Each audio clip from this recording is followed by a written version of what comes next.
Hello everyone. इस video में मैं 69th बीपीएससी पीटी के लिए परफेक्शन आईएएस के टेस्ट 22 जो कि परफेक्शन आईएएस के फुल सिलेबस का पहला टेस्ट है कि हिंदी मीडियम के क्वेश्चंस को डिस्कस करने जा रहा हूं। इस क्वेश्चन बुकलेट में क्वेश्चन नंबर 1 से लेकर के 31 तक साइंस के क्वेश्चंस थे, जिसका डिस्कशन मैं दूसरे वीडियो में कर चुका हूँ। आप देखना चाहें तो उसे देख सकते हैं। क्वेश्चन नंबर 32, नीचे दिया गया निम्नलिखित में से कौन सा कथन सही है? इस तरंगे तेजी से चलती है और दूसरे स्थान पर आती है। इस तरंगे तेजी से नहीं चलती है, सबसे फास्ट चलती है पी तरंगे, तो इसमें से ए गलत होगा। पी तरंगे फास्ट चलती है और सबसे पहले आती है। एस तरंगे जो है, एस तरंग का जो वेलोसिटी होता है पी तरंग का लगभग 60% होता है, यानी कम होता है। तो एस तरंगे जो है बाद में आती है पी तरंगों के, तो इसलिए फर्स्ट स्टेटमेंट गलत है। एस तरंगे ध्वनि तरंगों के समान होती है। देखिए, ध्वनि तरंग क्या है? एक लॉन्गिट्यूडिनल वेव है। लॉन्गिट्यूडिनल वेव में क्या होता है कि जिस डायरेक्शन में वेव का प्रोपेगेशन होता है उसके परपेंडिकुलर डायरेक्शन में मीडियम के पार्टिकल का ऑसिलेशन होता है, यानी डिस्प्लेसमेंट होता है। पी वेव जो है सॉलिड, लिक्विड और गैस तीनों ही मीडियम में ट्रेवल कर सकती है, और जब पी वेव ट्रेवल करती है तो मीडियम के पार्टिकल का ऑसिलेशन का डायरेक्शन, या यूं कहें कि डिस्प्लेसमेंट, वेव के प्रोपेगेशन के डायरेक्शन में होता है। इस कारण से पी वेव का नेचर लॉन्गिट्यूडिनल होता है। तो पी वेव जो है ध्वनि तरंगों के समान होती है, एस वेव नहीं। एस वेव जब प्रोपेगेट करती है तो जो रॉक्स हैं, यानी जो मीडियम हैं, उनके पार्टिकल का ऑसिलेशन वेव के प्रोपेगेशन के परपेंडिकुलर डायरेक्शन में होता है, यानी एस वेव का जो नेचर है वो ट्रांसवर्स नेचर का है। तो इस कारण से बी स्टेटमेंट जो है वो गलत है। एस तरंगे गैसीय, तरल और ठोस पदार्थों से होकर के गुजरती है, नहीं। पी तरंगे सॉलिड, लिक्विड और गैस तीनों ही मीडियम में ट्रेवल कर सकती है, लेकिन एस तरंगे जो है ओनली सॉलिड में ट्रेवल कर सकती है। इस कारण से थर्ड स्टेटमेंट गलत है। तो इनमें से कोई नहीं होगा, राइट ऑप्शन डी। मैग्नेटिक सामग्री का एक बड़ा पिंड जो भूपर्पट्टी की गहराई में ठंडा होकर बड़े गुंबदों के रूप में विकसित होता है, संरचना की पहचान करें। तो इसको कहा जाता है बाथोलिथ। बाथोलिथ मैग्नेटिक सामग्री का एक बड़ा पिंड है जो पृथ्वी की परपट्टी के भीतर गहराई से ठंडा और जम जाता है। बाथोलिथ का निर्माण मैग्मा के क्रस्ट में प्रवेश कर और उसके बाद लंबे समय तक धीमी गति से ठंडा होने और जमने से होता है। तो इसमें से राइट ऑप्शन हो जाएगा बैथोलिथ्स, बी। वे गहरे, लंबे और चौड़े गर्त या बेसिन हैं जिनके सिरों के साथ साथ किनारों पर लंबवत रूप से गिरने वाली ऊंची दीवारें हैं। संरचना की पहचान करें। तो ये कहा जा रहा है सर्क के बारे में। सर्क एक गहरा, लंबा और चौड़ा गर्त या बेसिन है जो हिमनदी कटाव के परिणाम स्वरूप पहाड़ी क्षेत्रों में बनता है। तो ये सर्क हो जाएगा, राइट ऑप्शन ए। निम्नलिखित कथनों पर विचार करें।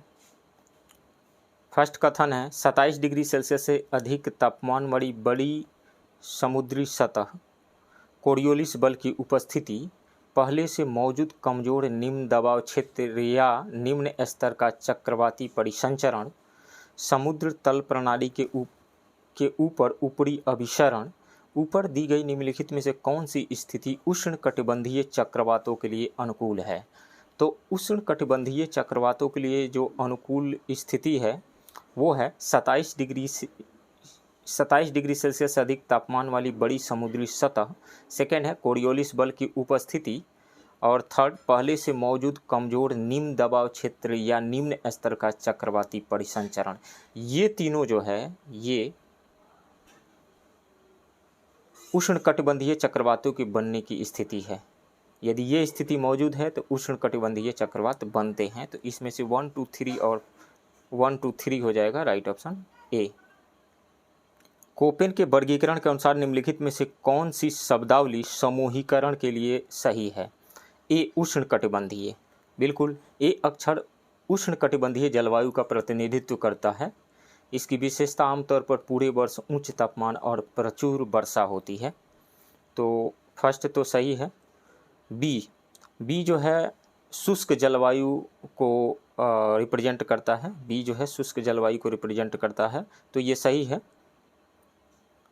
इस जलवायु की विशेषता होती है कम वर्षा, तो जब कम वर्षा होगी तो रेगिस्तानी क्षेत्र होगा। तो इसको आगे जा कर के इसको फिर फर्दर दो भागों में बांट दिया जाता है, रेगिस्तानी और स्टेपी। तो सेकंड भी सही है। एच ठंडी जलवायु, ये गलत है। तो फर्स्ट और सेकंड सही है यहाँ पे। तो इसमें से केवल 2 जोड़ी सही है। कितने जोड़ी सही ढंग से सुमेलित है? तो 2 जोड़ी सही ढंग से सुमेलित है। राइट ऑप्शन बी होगा। उत्तरी अमेरिका के पूर्वी तट पर बहने वाली गर्म समुद्री धारा कहलाती है, तो ये कहलाती है gulf stream. Right option D होगा। निम्नलिखित में से कौन सी नदी मालवा पठार में महू के पास से निकलती है और राजस्थान में कोटा के ऊपर एक घाटी के माध्यम से उत्तर की ओर बहती है, जहां गांधी सागर बांध का निर्माण किया गया है? तो ये नदी है चंबल नदी। राइट ऑप्शन बी होगा। नीचे दी गई नदियों में कौन सी नदी पश्चिम की ओर बहती है? तो इसमें शत्रुंजी जो नदी है, शत्रुंजी नदी ये गुजरात में पश्चिम की ओर बहती है। ये गुजरात में पश्चिम की ओर बहती हुई अरब सागर में जाकर के मिल जाती है, तो ये तो सही है। और ये भद्र जो है, जिसको भद्रा या तुंगभद्रा भी कहा जाता है, ये कृष्णा नदी की सहायक नदी है। और ये नदी जो है कर्नाटक और आंध्र प्रदेश से होकर के बहती है और ये भी पश्चिम की ओर प्रवाहित होती है। कृष्णा नदी में शामिल होने से पहले ये पश्चिम की ओर प्रवाहित होती है, तो दोनों ही हो जाएगा। कृष्णा नदी पश्चिम की ओर प्रवाहित नहीं होती है, ये पूरब की ओर होती है, तो सी तो नहीं होगा, लेकिन ए और बी हो जाएगा। तो डी ऑप्शन सही होगा, ए और बी। ये बंगाल और असम में भयानक शाम के तूफान हैं। उनकी कुख्यात प्रकृति को बैसाख महीने की एक आपदा काल बैसाखी के स्थानीय नामकरण से समझा जा सकता है। ये वर्षा चाय, जूट और चावल की खेती के लिए उपयोगी है। असम में इन तूफानों को बारदोली छिरहा के नाम से जाना जाता है। तूफान को पहचानें, तो ये प्री मानसून शावर है और इसको ये नॉर्वेस्टर कहा जाता है। राइट ऑप्शन सी होगा। वित्तीय वर्ष 2023 में भारत में किस देश में अधिकतम एफडीआई आया? किस देश से अधिकतम एफडीआई आया? तो सिंगापुर से सबसे ज़्यादा एफडीआई आया, 17.2 billion US dollar, 17.2 billion US dollar आया।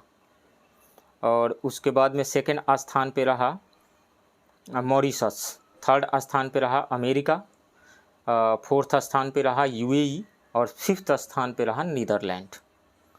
तो फर्स्ट पे रहा सिंगापुर, सेकंड पे मॉरिशस, थर्ड पे यूएसए और फोर्थ पे यूएई एंड फिफ्थ पे नीदरलैंड। तो राइट ऑप्शन यहाँ पे ए होगा। यह भारत के 14 बायोस्फीयर रिजर्व में से पहला है जिसे सितंबर 1986 में स्थापित किया गया था। एनबीआर की स्थलाकृति बेहद विविध है, जो 250 मीटर से 2650 मीटर की ऊंचाई तक है। इसमें 2 संकटग्रस्त जानवरों की सबसे बड़ी ज्ञात आबादी शामिल है। ये कहा जा रहा है नीलगिरी बायोस्फीयर रिजर्व के बारे में।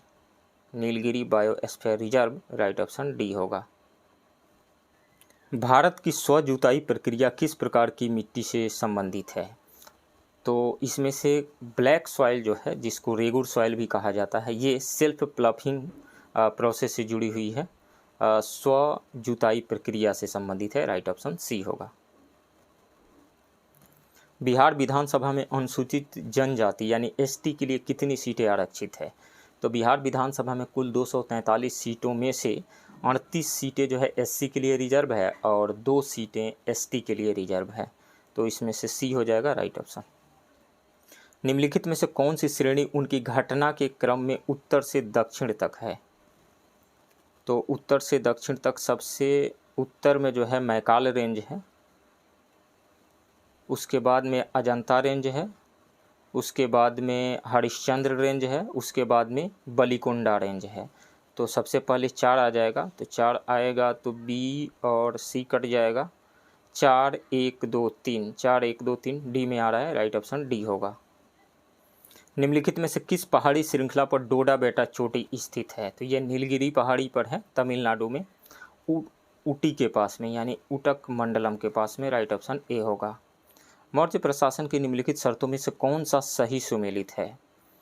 युक्ता जिला स्तर का एक अधीनस्थ राजस्व अधिकारी होता था, ये बिल्कुल सही है। सन्निधाता मुख्य कोषाधिकारी होता था, ये भी सही है। समाहर्ता राजस्व का कलेक्टर जनरल होता था, ये भी सही है। तो ये तीनों ही सही है, ऊपर के सभी राइट ऑप्शन डी होगा। निम्नलिखित में से कौन सा नेता बिहार में सविनय अवज्ञा आंदोलन से जुड़ा था या जुड़े थे? तो श्री कृष्ण सिंह जुड़े थे। अनुग्रह नारायण सिन्हा भी, ये व्यक्तिगत सत्याग्रह में पहले सत्याग्रही थे श्री कृष्ण सिंह। अनुग्रह नारायण सिन्हा दूसरे सत्याग्रही थे। और महादेव लाल सराफ जो है नमक सत्याग्रह का नेतृत्व किया था भागलपुर से। तो उपरोक्त में से सभी राइट ऑप्शन डी होगा। पूर्वी चालुक्य की राजधानी बेंगी की पहचान निम्नलिखित में से किस स्थान से की जाती है? तो पेदा बेगी के रूप में की जाती है, पेदा बेगी, राइट ऑप्शन ए होगा। निम्नलिखित में से कौन कामरूप में पाल राजवंश का पहला निर्वाचित राजा था? तो वो था ब्रह्मपाल, राइट ऑप्शन सी होगा। कौटिल्य ने अपने अर्थशास्त्र में विभिन्न प्रकार के मोतियों की उपलब्धता का वर्णन किया है। मदुरा क्षेत्र की पहाड़ियाँ, श्रवण बेलगोला पहाड़ियाँ, पांडियन साम्राज्य में ताम्रपर्णी नदी, पलक्कड़ क्षेत्र में कावेरी नदी। तो इसमें से कौटिल्य के अर्थशास्त्र के अनुसार पांडियन साम्राज्य जो वर्तमान तमिलनाडु राज्य में है में ताम्रपर्णी नदी विभिन्न प्रकार के मोतियों के उत्पादन के लिए जानी जाती थी, ताम्रपर्णी नदी। तो राइट ऑप्शन सी होगा। निम्नलिखित में से विजयनगर साम्राज्य के राजवंशों और राजाओं की कौन सी जोड़ी सही सुमेलित नहीं है? संगम राजवंश हरिहर द्वितीय, ये संबंधित है, सही है। सालू वंश तिम्मा, ये भी सही है। अरविडू वंश तिरुमाला, ये भी सही है। तुलु राजवंश गुंडा, तो तुलु राजवंश की स्थापना वीरों ने की थी, नरसिम्हा राय और कृष्णदेव राय जैसे उल्लेखनीय राजा उसमें शामिल हैं, गुंडा नहीं। तो डी गलत है इसमें से। तो निम्नलिखित में से विजयनगर साम्राज्य के राजवंशों और राजाओं में कौन सी जोड़ी सही सुमेलित नहीं है? तो डी सुमेलित नहीं है, राइट ऑप्शन डी होगा। नेक्स्ट क्वेश्चन, दिल्ली सल्तनत से संबंधित निम्नलिखित में से कौन सा कथन सही है? खराज भूमि कर था जो भूमि की उपज के 1/20 के बराबर होता था। खराज दिल्ली सल्तनत में गैर मुस्लिम कृषि भूमि पर लगाया जाने वाला एक भूमि कर था, लेकिन यह 1/10 के बराबर निश्चित रूप से नहीं था। कर की दरें अलग अलग जगहों पे अलग अलग थी, तो ये गलत है। जकात संपत्ति पर 10% कर था। जकात जो है मुस्लिमों के संपत्ति पर लिया जाने वाला एक संपत्ति कर था, और ये लगभग जनरली ये 2.5% के आसपास में था, 10% निश्चित नहीं था। ये भी गलत है। जजिया गैर मुस्लिमों पर लगाया जाता था और खम्स युद्ध के दौरान पकड़ी गई लूट का 1/10 हिस्सा था। तो इसमें से जजिया जो है गैर मुस्लिमों पर लगाया जाता था कर, ये तो यहाँ तक तो सही है, जजिया गैर मुस्लिमों पर लगाया जाता था, लेकिन खम्स युद्ध के दौरान पकड़ी गई लूट का 1/10 हिस्सा था, नहीं, पकड़ी गई लूट का 1/5 हिस्सा था। तो सेकेंड वाला जो पार्ट है इसका गलत है, तो सी भी गलत हो गया इस कारण से। तो इनमें से कोई भी सही नहीं है, राइट ऑप्शन डी होगा। इकबाल नामा ए जहांगीरी जहांगीर के शासनकाल के इतिहास की एक पुस्तक थी जो निम्नलिखित में से किस लेखक द्वारा लिखी गई थी? तो ये मोहम्मद खान के द्वारा लिखी गई थी, राइट ऑप्शन ए होगा। नेक्स्ट क्वेश्चन, चित्रकारों और जिस दरबार में वे जुड़े थे उस पर दिए गए निम्नलिखित में से कौन सा कथन सही था? मीर सैयद अली और अब्दुस हुमायूं के समय समद 2 उत्कृष्ट चित्रकार थे, ये सही है। दसवंत और बसावन अकबर के दरबार के 2 प्रसिद्ध चित्रकार थे, ये भी सही है। अब्दुल हस्सा, उस्ताद मंसूर और बिसांदा जहांगीर दरबार के 3 चित्रकार थे, ये भी सही है। तो तीनों ही सही है, तो उपयुक्त में से सभी राइट ऑप्शन डी होगा। यहाँ पे थोड़ा सा मिसप्रिंट हुआ है, मीर सैयद अली और अब्दुस समद हुमायूं के समय 2 उत्कृष्ट चित्रकार थे। नेक्स्ट क्वेश्चन, नोनिया विद्रोह का प्रमुख कारण निम्नलिखित में से कौन सा था? तो प्रमुख कारण आर्थिक था, राइट ऑप्शन सी होगा। नोनिया लोगों को सोरा मिट्टी इकट्ठा करने का काम सौंपा गया था। मध्यस्थ नोनिया लोगों से कम कीमत पर कच्चा सोरा खरीदते थे और महंगे दाम पे कारखानों में बेचते थे। और काफ़ी बड़ी मात्रा में मुनाफा कमाते थे। तो इस शोषण से मुक्ति पाने के लिए नोनिया लोगों ने क्या किया कि दूसरे व्यापारी जो ज़्यादा दाम देते थे उनको बेचना शुरू कर दिए सोरा। तो जिसके परिणाम स्वरूप कंपनी के उत्पीड़न का सामना उन्हें करना पड़ा और उसी की वजह से ये विद्रोह हुआ था। तो इसका कारण था आर्थिक। नेक्स्ट क्वेश्चन, कथन एक बहुत मजबूत अमेरिकी डॉलर वैश्विक ऋण को निचोड़ता है। जैसे मान लीजिए कि इंडिया यूएसए से $1 ऋण लिया और इंडिया में $1 की कीमत है, मान लीजिए कि 90 रुपया, 90 रुपया मान लेते हैं $1 की कीमत है, $1 की कीमत है। और जब डॉलर मजबूत हो जाता है तो जैसे मान लीजिए जब डॉलर मजबूत हो जाता है तो $1 को इंडिया को ख़रीदने में, $1 इंडिया जब खरीदेगा तो उसे हो सकता है कि 100 रुपया चुकाना पड़े, 100 रुपये के बदले $1 मिले, देन उस ऋण को $1 ऋण को चुका पाए। तो पहले 90 रुपया देना पड़ता था, अब 100 रुपया देना पड़ेगा। तो इस कारण से जो ऋण है वो महंगा हो जाएगा। तो एक बहुत मजबूत अमेरिकी डॉलर वैश्विक ऋण को निचोड़ता है, ये सही है। अमेरिका के बाहर कई देश और कंपनियां डॉलर में उधार लेते हैं, बिल्कुल ये भी स्टेटमेंट सही है। और चूंकि डॉलर में उधार लेते हैं इस कारण से डॉलर में उधार चुकाना पड़ेगा और डॉलर जब मजबूत हो जाएगा तो कर्ज जो है महंगा हो जाएगा, ज़्यादा पैसे में खरीदना, ज़्यादा रुपये में या ज़्यादा लोकल करेंसी देना पड़ेगा डॉलर को ख़रीदने के लिए। तो ये सेकंड जो है वो फर्स्ट को करेक्टली एक्सप्लेन भी कर रहा है। तो कथन 1 और कथन 2 दोनों ही सही है और कथन 2 कथन 1 की सही व्याख्या है। तो इसमें से ए ऑप्शन सही हो जाएगा। संयुक्त राष्ट्रीय विकास कार्यक्रम, संयुक्त राष्ट्र विकास कार्यक्रम द्वारा विकसित वैश्विक बहुआयामी गरीबी सूचकांक एक माप है, यानी global multi dimensional poverty index, जो कि UNDP के द्वारा जारी किया जाता है। एक बहुआयामी गरीबी सूचकांक एक माप है। पोषण, खाना पकाने का ईंधन, संपत्ति, विद्यालय उपस्थिति, नीचे दिए गए कोड का उपयोग करके सही उत्तर चुनें। तो इसमें शामिल है पोषण शामिल है, खाना पकाने का ईंधन शामिल है, संपत्ति शामिल है, विद्यालय की जो उपस्थिति है ये क्लियरली मेंशन नहीं है। तो 1, 2 और 3 हो जाएगा सही, राइट ऑप्शन बी होगा। किसी अर्थव्यवस्था में माल सेवाओं की आपूर्ति की तुलना में धन आपूर्ति की कमी की स्थिति उत्पन्न होती है। तो ये उत्पन्न होती है अपस्थिति, अपस्थिति यानी डिफ्लेशन की स्थिति उत्पन्न होती है, राइट ऑप्शन बी होगा।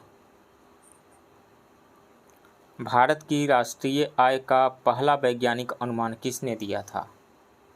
तो दिया था BKRB राव ने दिया था, राइट ऑप्शन बी होगा। जो 59 नंबर क्वेश्चन में जो दिया गया, मान लीजिए कि सप्लाई ज़्यादा है और डिमांड कम है, पैसे कम हैं, धन की आपूर्ति कम है, सप्लाई ज़्यादा है, तो प्राइस क्या हो जाएगा? कम हो जाएगा, यानी इन्फ्लेशन का जस्ट उल्टा होगा, डिफ्लेशन हो जाएगा। नेक्स्ट क्वेश्चन, निम्नलिखित में से कौन सी रिपोर्ट और संस्था द्वारा जारी की गई रिपोर्ट सही ढंग से मेल खाती है? वैश्विक आर्थिक संभावनाएं विश्व बैंक यानी WB के द्वारा जारी किया जाता है, ये सही है। विश्व आर्थिक आउटलुक, विश्व आर्थिक आउटलुक यानी वर्ल्ड इकोनॉमिक आउटलुक, ये IMF के द्वारा जारी किया जाता है, संयुक्त राष्ट्र के द्वारा नहीं, ये गलत है। वैश्विक वित्तीय स्थिरता रिपोर्ट यानी ग्लोबल फाइनेंशियल स्टेबिलिटी रिपोर्ट, ये IMF के द्वारा जारी किया जाता है, ये सही है। 2 जो है ये गलत है, 1 और 3 सही है। तो केवल 1 और 3, राइट ऑप्शन बी होगा। क्वाटरनरी क्षेत्र का तात्पर्य है क्वाटरनरी यानी चतुर्धातुक क्वाटरनरी क्षेत्र का तात्पर्य है तो खनन और उत्खनन से संबंधी गतिविधियां ये प्राइमरी सेक्टर में आती हैं। मछली पकड़ने की गतिविधियां ये भी प्राइमरी सेक्टर में आती है। विनिर्माण से संबंधित गतिविधियां ये सेकेंडरी सेक्टर में आती है। तो ए और सी जो हो गया प्राइमरी और बी सेकेंडरी सेक्टर में। अनुसंधान और विकासात्मक गतिविधियां ये आती हैं क्वाटरनरी सेक्टर में। तो इसमें से राइट ऑप्शन डी होगा। तबकात नासरी के लेखक कौन थे? मिनहाज उज सिराज थे, राइट ऑप्शन बी होगा। भारत के संविधान में निम्नलिखित में से क्या कहा गया है? राष्ट्रपति संसद के किसी भी सदन का सदस्य नहीं होगा, ये सही है। संसद में राष्ट्रपति और 2 सदन होंगे। बिल्कुल सही, लोकसभा, राज्यसभा और राष्ट्रपति मिल करके संसद बनेंगे। तो नीचे दिए गए कोड से सही उत्तर चुनें। तो दोनों ही स्टेटमेंट सही है, 1 और 2, राइट ऑप्शन बी होगा। भारत में मतदान की आयु 21 वर्ष से घटाकर 18 वर्ष कर दी गई थी। राष्ट्रपति के अध्यादेश के द्वारा, संवैधानिक संशोधन के द्वारा, 61st कॉन्स्टिट्यूशनल अमेंडमेंट एक्ट के द्वारा की गई थी, राइट ऑप्शन बी होगा। बिहार सरकार मौजूदा इकाइयों के विस्तार, आधुनिकीकरण और विविधीकरण के लिए नई कृषि आधारित उद्योगों की स्थापना के लिए बिहार कृषि निवेश प्रोत्साहन नीति लागू कर रही है। इस पहल के तहत कितने उत्पादों की पहचान की गई है? तो इस पहल के तहत 7 उत्पादों की पहचान की गई है और उन 7 उत्पाद में शामिल हैं मखाना, फल और सब्जियां, मक्का, औषधीय पौधे, सुगंधित पौधे, शहद और चाय। राइट ऑप्शन यहाँ पे बी होगा। आर्थिक सर्वेक्षण 2022-23 के अनुसार बिहार में एक पुरुष और महिला श्रमिक द्वारा अर्जित औसत मजदूरी क्या थी? तो 338 रुपये पुरुष और 244 रुपये महिला। राइट ऑप्शन ए होगा। बिहार को CSI इन्हिलेंट पुरस्कार प्राप्त हुआ है। यह पुरस्कार निम्नलिखित में से किस क्षेत्र से संबंधित है? तो यह पुरस्कार संबंधित है ई शासन से, e governance. Right option B होगा। आर्थिक सर्वेक्षण के अनुसार दिसंबर 2022 में भारत का विदेशी मुद्रा भंडार कितना था?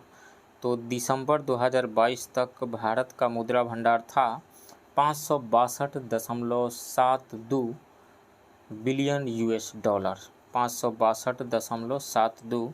राइट ऑप्शन ए होगा। निम्नलिखित में से कौन सा अनुच्छेद राष्ट्रीय आपातकाल के दौरान निलंबित नहीं किया जा सकता है? तो article 20 and 21। Right option D होगा। भारत के 2023-24 के बजट अनुमान में 2022-23 का राजस्व घाटा कितना बढ़ाया गया? तो 2.9%। राइट ऑप्शन डी होगा। भारतीय संविधान के किस अनुच्छेद के तहत उच्च न्यायालय मौलिक अधिकारों की रक्षा के लिए रिट जारी कर सकता है? तो अनुच्छेद 226 के तहत। राइट ऑप्शन डी होगा। 20 के समूह के बारे में निम्नलिखित में से कौन सा कथन सही नहीं है? G20 से संबंधित। इसकी स्थापना 1999 में हुई थी, ये सही है। G20 शिखर सम्मेलन प्रति वर्ष एक घूर्णनशील राष्ट्रपति पद के नेतृत्व में आयोजित किया जाता है, ये सही है। G20 सदस्य वैश्विक सकल घरेलू उत्पाद का लगभग 85% प्रतिनिधित्व करता है, ये भी सही है। G20 देश में 20 देश शामिल है। G20 में 20 देश शामिल है। G20 में 20 देश नहीं, 19 देश और यूरोपियन यूनियन शामिल है। 19 country and European union EU ये शामिल है। तो इसलिए हम ये नहीं कह सकते हैं कि 20 देश शामिल है। तो इसमें से डी स्टेटमेंट गलत है। राइट ऑप्शन डी होगा। पुरानी जलोढ़ मिट्टी अधिकतर बिहार के किस भाग में पाई जाती है? तो बिहार के उस भाग में पाई जाती है जहाँ बाढ़ नहीं आता है। दक्षिण बिहार है। दक्षिण बिहार में आपको आ जाएगा रोहतास से लेकर गया तक, औरंगाबाद, पटना, जहानाबाद, मुंगेर और भागलपुर तक ये पुरानी जलोढ़ मिट्टी फैली हुई है। तो दक्षिण बिहार हो जाएगा। Right option B. राज्य वित्त आयोग के कार्यों के बारे में निम्नलिखित में से कौन सा या कौन से कथन सही है? यह राज्य में स्थानीय सरकारों की वित्तीय स्थिति की समीक्षा करता है, ये सही है। यह ग्रामीण और शहरी स्थानीय सरकारों के बीच राजस्व के वितरण की समीक्षा करता है, ये भी सही है। तो नीचे दिए गए कोड का उपयोग करके सही उत्तर चुनें। तो दोनों ही सही है। राइट ऑप्शन सी होगा। रेल बजट को आम बजट से अलग कर दिया गया था। तो 1924 के पृथक्करण सम्मेलन से। राइट ऑप्शन बी होगा। भारत के संविधान की 5वीं अनुसूची के तहत किसी भी क्षेत्र को अनुसूचित क्षेत्र घोषित करने के लिए क्या शर्तें हैं? जनजातीय जनसंख्या की प्रधानता, यह है। क्षेत्र की सघनता और उचित आकार, ये भी है। क्षेत्र का आर्थिक पिछड़ापन, ये भी है। तो नीचे दिए गए कोड का उपयोग करके सही उत्तर चुनें। तो ये जो तीनों ही हैं कंडीशन जो है भारत के संविधान की 5वीं अनुसूची के तहत किसी भी क्षेत्र को अनुसूचित क्षेत्र घोषित करने के लिए ये कंडीशन है, ये शर्तें हैं। तो 1, 2, 3 राइट ऑप्शन डी होगा। बिहारी राज्य गीत मेरे भारत के कंठहार तुझको सत सत बंदन बिहार के लेखक जो हैं सत्यनारायण, गीतकार सत्यनारायण हैं।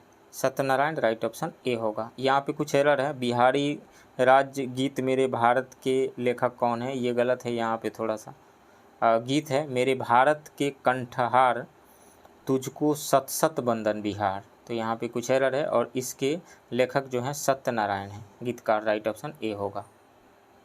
सुप्रीम कोर्ट के फैसले के मुताबिक मुख्य चुनाव आयुक्त की नियुक्ति समिति द्वारा की जानी है, निम्नलिखित में से कौन समिति का सदस्य नहीं है।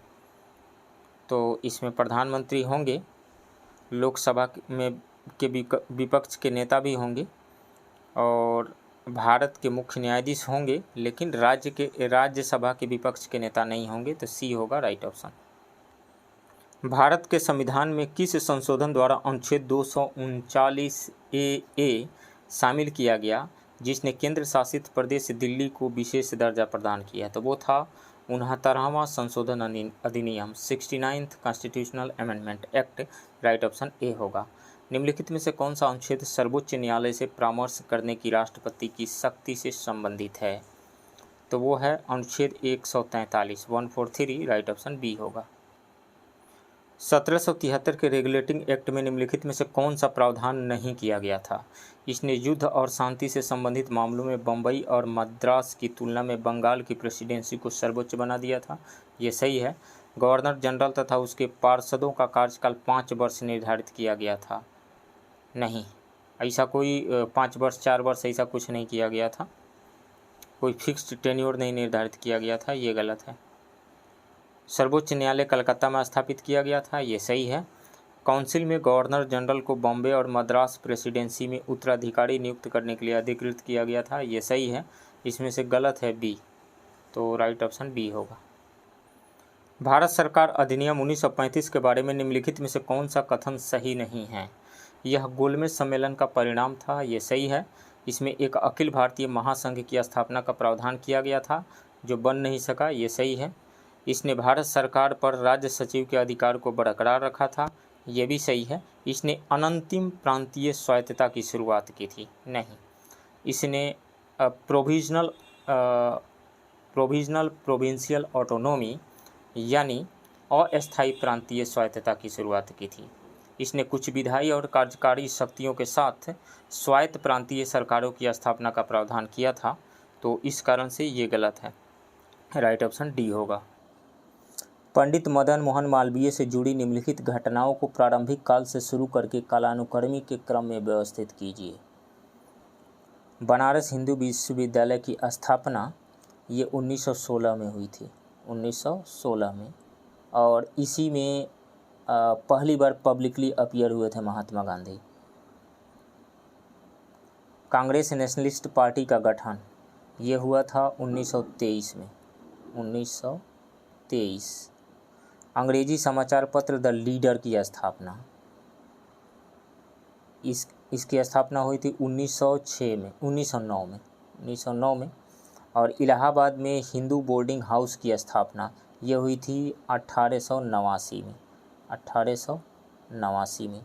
तो सबसे पहले 4 हो जाएगा, उसके बाद में 3, 4, 3, 1, 2, 4, 3, 1, 2, तो इसमें से 4, 3, 1, 2 बी ऑप्शन सही होगा। अखिल भारतीय हिंदू महासभा का पहला अधिवेशन कासिम बाजार के महाराजा के तत्वावधान में कब आयोजित किया गया था, तो ये आयोजित किया गया था 1915 में, 1915, राइट ऑप्शन ए होगा। भारत राज्य वन रिपोर्ट 2021 के संबंध में निम्नलिखित में से कौन सा कथन गलत है। यह भारतीय वन सर्वेक्षण द्वारा भारत के वनों का 17वां द्विवार्षिक मूल्यांकन है, ये सही है। कुल वन और वृक्ष आवरण देश के भौगोलिक क्षेत्रफल का 24.62% है, बिल्कुल। वन आवरण और वृक्षावरण दोनों मिलाकर के 24.62% है। कुल वन आवरण की बात करें तो वो है 21.71% और वृक्षावरण है 2.91%, ये सही है। बिहार राज्य के कुल भौगोलिक क्षेत्रफल में सभी प्रकार के वन क्षेत्र का प्रतिशत है 8.84%, नहीं 7.84% है, ये गलत है, 7.84% है। तो इसमें से सी गलत है, सो राइट ऑप्शन सी होगा। नेक्स्ट क्वेश्चन, करो या मरो का संबंध भारत के स्वतंत्रता संग्राम में किस आंदोलन से है? तो ये भारत छोड़ो आंदोलन से है। राइट ऑप्शन डी होगा। ब्रिटिश भारत के इतिहास की निम्नलिखित घटनाओं पर विचार करें। संथाल विद्रोह। संथाल विद्रोह हुआ था 1855-56 1855-56 में। नील विद्रोह। नील विद्रोह हुआ था 59-60 में, 1859-60 में। सन्यासी विद्रोह ये हुआ था 1763 से 1800 के बीच में। 1763 से 1800 के बीच में यह हुआ था। और मुंडा विद्रोह ये हुआ था 1895 से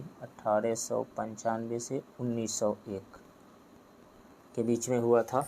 तो इसमें से निम्नलिखित में से कौन सा प्रारंभिक काल से शुरू होने वाले उपरोक्त घटनाओं का सही कालानुक्रमिक क्रम है?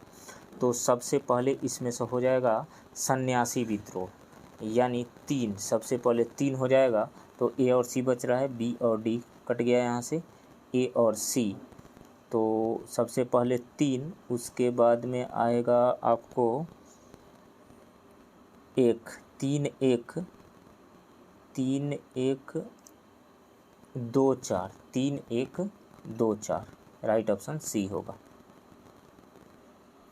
खुदीराम बोस और प्रफुल्ल चाकी जैसे प्रसिद्ध बंगाल क्रांतिकारी किस क्रांतिकारी संगठन से जुड़े थे? अनुशीलन समिति से जुड़े थे। राइट ऑप्शन ए होगा। नेक्स्ट क्वेश्चन, भारत में ब्रिटिश शासन ने कृषि के व्यावसायीकरण को बढ़ावा दिया जिसमें निम्नलिखित के उत्पादन पर ध्यान केंद्रित किया गया। तो नकदी फसलों के उत्पादन पर ध्यान केंद्रित किया गया। राइट ऑप्शन ए होगा। निम्नलिखित में से किसकी सीमा बिहार में न्यूनतम संख्या में जिलों के साथ लगती है? तो नेपाल से बिहार के 7 जिले सीमा साझा करते हैं। झारखंड और यूपी से 8 जिले, 8-7, और पश्चिम बंगाल से 3। तो इसमें न्यूनतम हो जाएगा पश्चिम बंगाल। सो राइट ऑप्शन बी होगा। लड़कियों के लिए विवाह के लिए सहमति की आयु बढ़ाने हेतु सहमति आयु अधिनियम किस वर्ष पारित किया गया था? तो ये 1891 में पारित किया गया था। राइट ऑप्शन डी होगा। 1848 को पुणे में लड़कियों के लिए पहला स्कूल किसने स्थापित किया था? ज्योतिबा फुले ने। राइट ऑप्शन ए होगा। 1929 में ऐतिहासिक लाहौर अधिवेशन के दौरान भारतीय राष्ट्रीय कांग्रेस का अध्यक्ष कौन थे? जवाहरलाल नेहरू थे। राइट ऑप्शन ए होगा।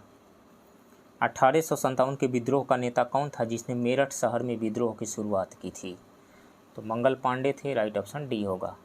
मुगल सम्राट शाह आलम द्वितीय और ब्रिटिश ईस्ट इंडिया कंपनी के बीच इलाहाबाद की संधि पर हस्ताक्षर किस वर्ष हुए थे? तो 1765 में। राइट ऑप्शन ए होगा, बक्सर के युद्ध के बाद। नेक्स्ट क्वेश्चन, कोरेगांव की लड़ाई निम्नलिखित में से किस दल के बीच लड़ी गई थी? तो ये लड़ी गई थी अंग्रेज और मराठा के बीच में 1 जनवरी 1818 को। राइट ऑप्शन डी होगा। द्वितीय आंग्ल अफगान युद्ध ब्रिटिश द्वारा किस अफगान शासक की वैधता को मान्यता देने से इनकार करने के कारण शुरू हुआ था? तो शेर अली। राइट ऑप्शन बी होगा। दूसरा आंग्ल अफगान युद्ध 1878 से 1880 तक चला था। अफगानिस्तान के शासक के रूप में शेर अली खान की वैधता को मान्यता देने से ब्रिटिश इनकार के कारण शुरू हुआ था। निम्नलिखित में से कौन सा विद्रोह और प्रभावित क्षेत्र गलत सुमेलित है? मिदनापुर में चुआर विद्रोह पश्चिम बंगाल का जिला। मिदनापुर में चुआर विद्रोह हुआ था, ये पश्चिम बंगाल का जिला है, ये सही है। असम का अहोम विद्रोह, ये भी सही है, असम में अहोम विद्रोह हुआ था। पूर्वी बंगाल का फराजी विद्रोह, ये भी सही सुमेलित है। छोटा नागपुर के पागलपंथी जो विद्रोह हुआ था ये छोटा नागपुर में नहीं हुआ था, ये बंगाल प्रांत के उत्तरी मैमनसिंह और शेरपुर जिला क्षेत्र में हुआ था।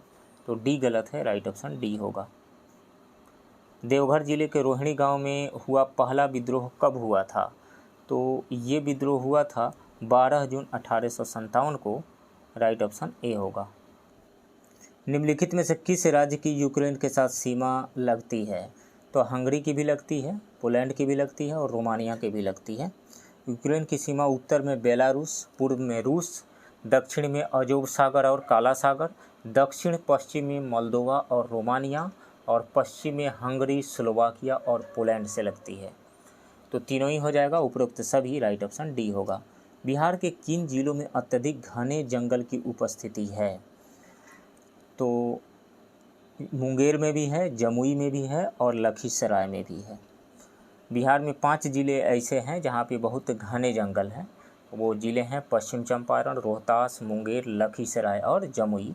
तो ऊपर के सभी हो जाएगा, राइट ऑप्शन डी। चंद्रयान 3 को लॉन्च किया गया था। तो चंद्रयान 3 को लॉन्च किया गया था 14 जुलाई को,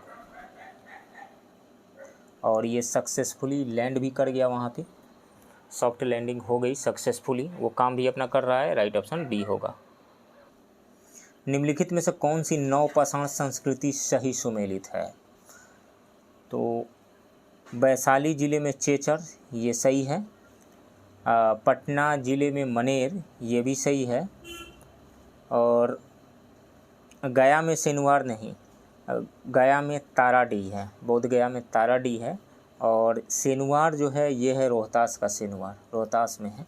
तो 3 गलत है, 1 और 2 सही सुमेलित है। कितने जोड़े सही सुमेलित है? तो 2 जोड़े, केवल 2 जोड़ी, राइट ऑप्शन बी होगा।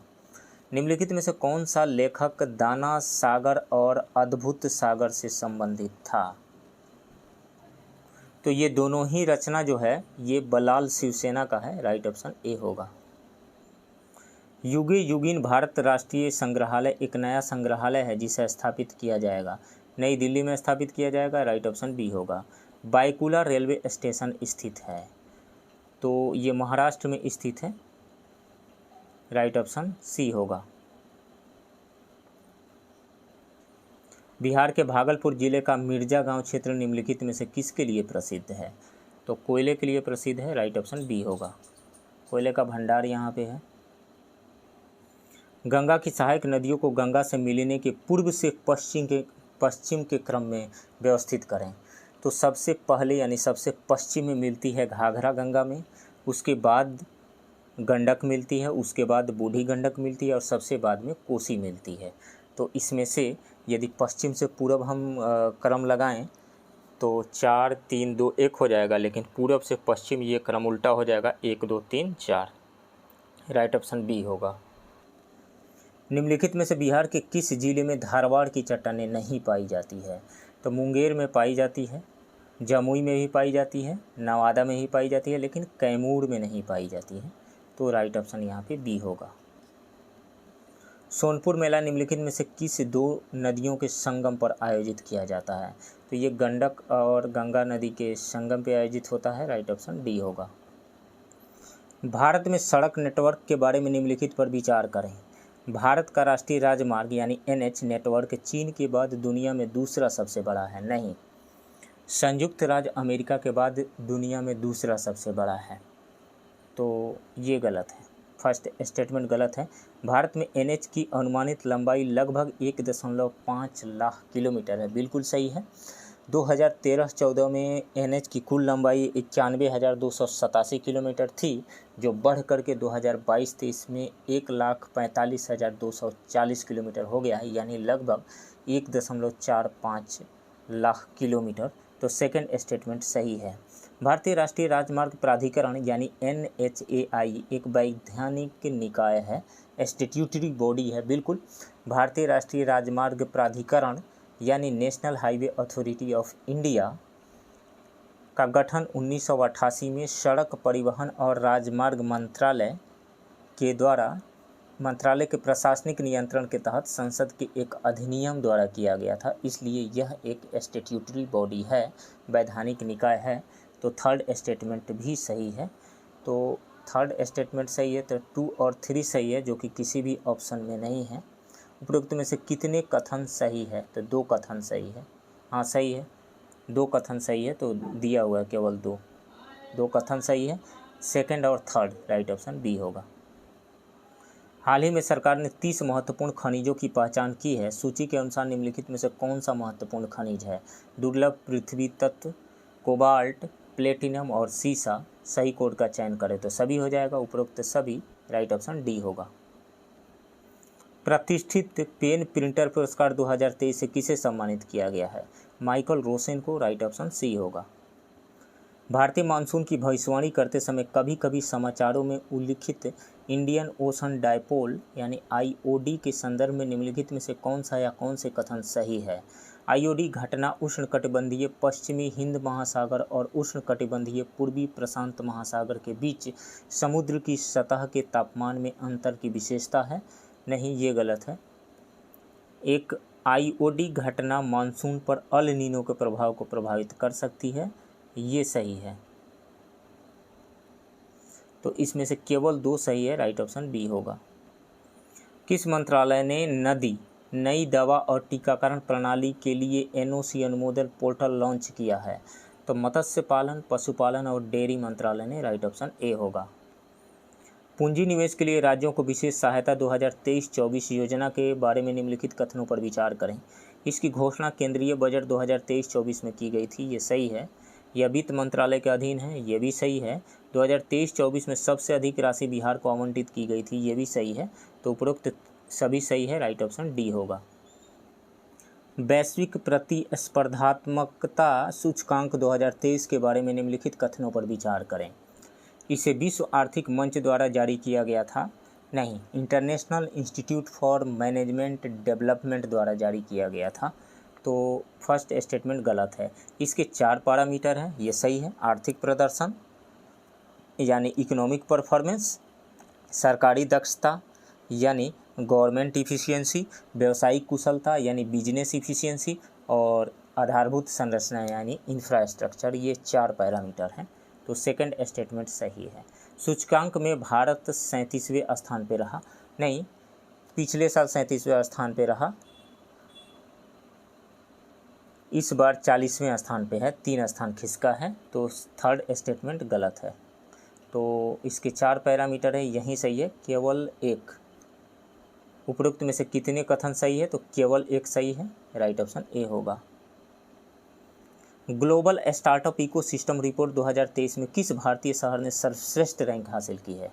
बेंगलुरु ने, राइट ऑप्शन ए होगा। हाल ही में अंतर्राष्ट्रीय ओलंपिक समिति ने पहले ओलंपिक स्पोर्ट्स वीक का आयोजन किस देश में किया है? तो ये सिंगापुर में, राइट ऑप्शन ए होगा। अमित शाह ने किस शहर में बलिदान स्तंभ की आधारशिला रखी? तो श्रीनगर में, राइट ऑप्शन ए होगा। यूनाइटेड किंगडम के national employment saving trust nest ने अपनी प्रशासनिक सेवाओं में सुधार के लिए किस भारतीय IT कंपनी को चुना है? तो TCS को चुना है, राइट ऑप्शन सी होगा। मैथिली भाषा में बाल साहित्य पुरस्कार 2023 के लिए किसे चुना गया है? अक्षय आनंद सन्नी को, राइट ऑप्शन बी होगा। कई सेमीकंडक्टर चिप बनाने वाली कंपनियों ने भारत में निवेश करने की प्रतिबद्धता जताई है। सूची 1 और सूची 2 पर विचार करें और सही विकल्प चुनें।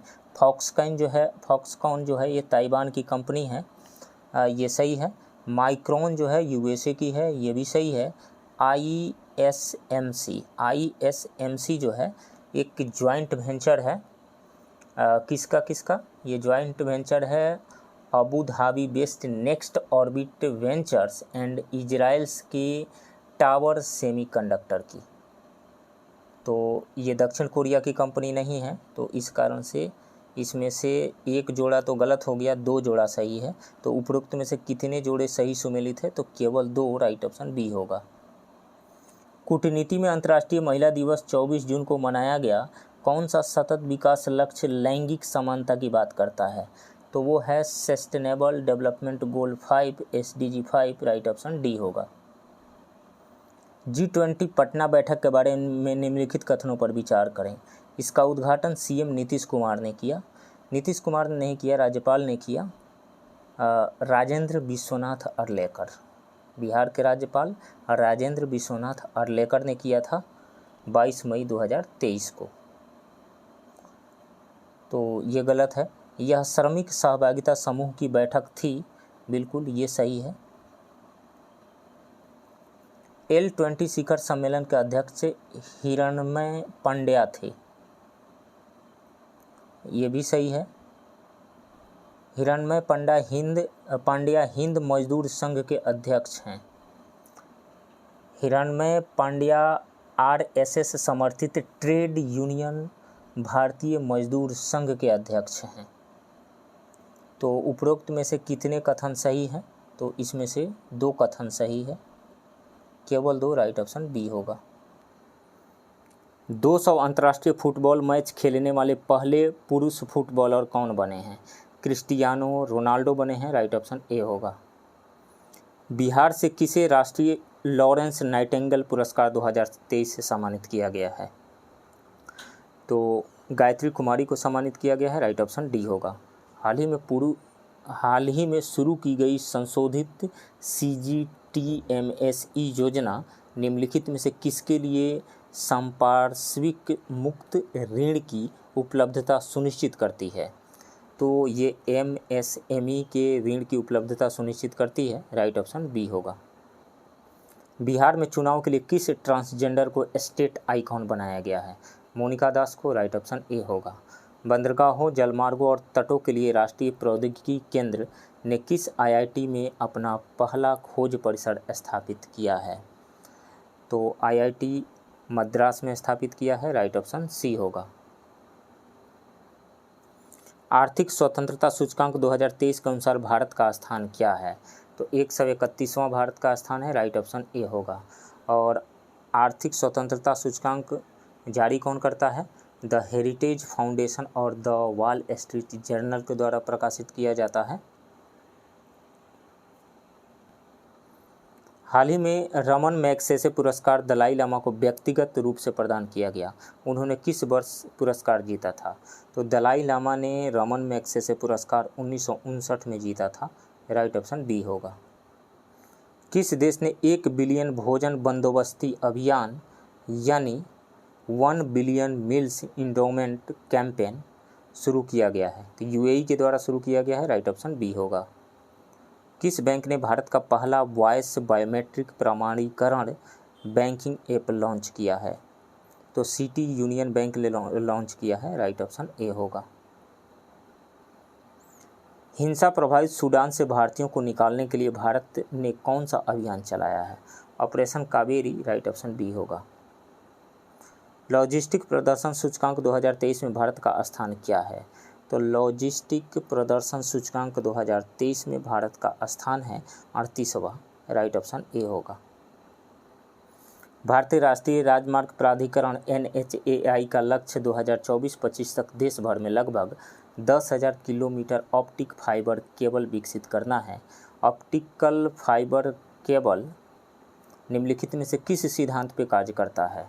तो optical fibre cable total internal reflection के प्रिंसिपल पर कार्य करता है, राइट ऑप्शन यहाँ पे हो जाएगा पूर्ण आंतरिक परावर्तन डी। जो ऑप्टिकल फाइबर केबल होता है ऑप्टिकल, उसमें 2 लेयर्स होते हैं, जैसे ये अंदर का हो गया लेयर और ये बाहर का हो गया कुछ इस तरीके से सिलिंड्रिकल।